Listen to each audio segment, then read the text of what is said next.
Hello bachcho, let's see the question. The question says a plain light wave with wavelength lambda that is 0.60 micrometer and intensity I naught falls normally on a large glass plate whose side wave is shown that is in the figure.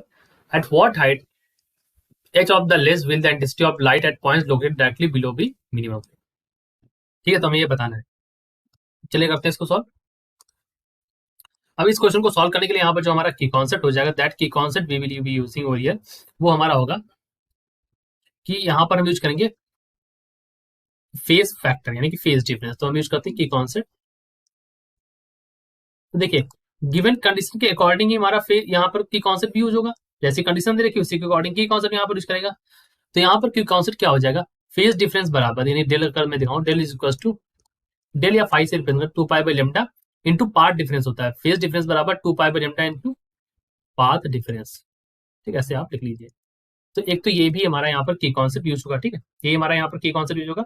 और एक और चीज आप जानते हैं, जो intensity होती है वो डायरेक्टली प्रोपोर्शनल टू एम्पलीट्यूड का स्क्वायर. तो ये कुछ ऐसे ही ये दो की कॉन्सेप्ट में यहाँ पर यूज करने वाले हैं. चलिए समझते हैं सबसे पहले क्वेश्चन में. तो इन्होंने कहा है कि अ प्लेन लाइट वेव वेवलेंथ दे रहा है, इंटेंसिटी आई नॉट इस पे नॉर्मली फॉल करती है glass plate at what height, किस हाइट पर एच बिलो द लेज, ये देखो इन्होंने बताया. ठीक, will intensity at point located directly below भी मिनिमम, किस पॉइंट पर इंटेंसिटी आपकी मिनिमम होगी. ठीक है, तो हम कह सकते हैं कि just below the edge, edge के जस्ट नीचे, so just below the edge जो एम्पलीट्यूड होगा वो कैसे दिया जाए, amplitude of the wave is given by the amplitude of wave is, उसको कैसे निकालेंगे. सो ए इज इक्वल टू क्या हो जाएगा यहाँ पे, ए इज इक्वल टू हाफ, यहाँ पर हो जाएगा A1 minus A2 plus A3. देखिए ध्यान से दीजिए, ध्यान दीजिएगा, माइनस A4 अल्टरनेट ऐसे है. ठीक है, इस तरह से चलेंगे और e to the power i lambda minus. ठीक है, प्लस, अब ये प्लस इसमें करेंगे, इसमें प्लस करेंगे, that is equal to 1/2 A1 minus A2 plus A3 minus A4 plus ऐसे करके ये. ठीक, अब ये लेज जो है इसको थोड़ा सा अगर और अच्छे से देखो तो ये लेज एक्चुअली आपको यहाँ ऐसे है, तो इस तरह से. ठीक, ये कुछ ये एच है. ठीक, ये हाइट एच है यहाँ से. थोड़ा सा अगर इसको जूम व्यू देखो आप, थोड़ा सा इसको बड़ा करके, अब ये जो है ये क्या है. ठीक है, जो क्वांटिटी है ब्रैकेट में, so let me also right it down first.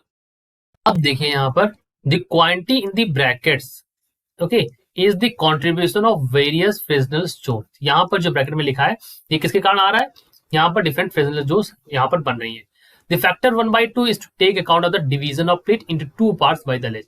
यहाँ पर जो फैक्टर 1/2 आ रहा है वो क्या बता रहे हैं, डिवीजन दो भागों में, टू पार्ट में. ठीक है, द फेज फैक्टर, अब इससे फेज फैक्टर निकालते हैं डेल, ये that is equal to 2 pi by lambda, ये तो होता है ये फेज डिफरेंस, और पार्ट डिफरेंस होता है एच, एच है यहाँ पर जो हाइट है, और n-1, n-1 हमने कर दिया. And takes into account the extra length travels by the wave on the left. वो यहाँ पर हम इस चीज को भी कंसिडर कर रहे हैं जो एक्स्ट्रा ये वेव चल रही है ऑन द लेफ्ट, यानी जितना पाथ एक्स्ट्रा चल रही है लेफ्ट में. ठीक है, अब देखिए यहाँ पर क्या करना है हमको. इन्होंने कहा है अकॉर्डिंग टू क्वेश्चन, हमें पता है जो A1 minus A2 plus A3 minus A4 ये जो सब है ना, इसको अगर आप देखें इस पूरे टर्म को आप लिख सकते हैं. देखिए मैं बताता हूँ, ये जो इतना है ना, ये जो इतना है मैंने लिखा ये सब, इसकी वैल्यू अगर आप देखें तो आप इसको लिख सकते हैं A1/2 के बराबर ले सकते हैं, इसका मीन ले सकते हैं. तो यहां से बच्चों यहाँ पे मैं रेड से लिख रहा हूँ, ए इज इक्वल टू क्या हो जाएगा, A1/4, यहाँ पर हो जाएगा 1 plus e to the power by del. ठीक, इतना हो जाएगा. चलो आगे बढ़े.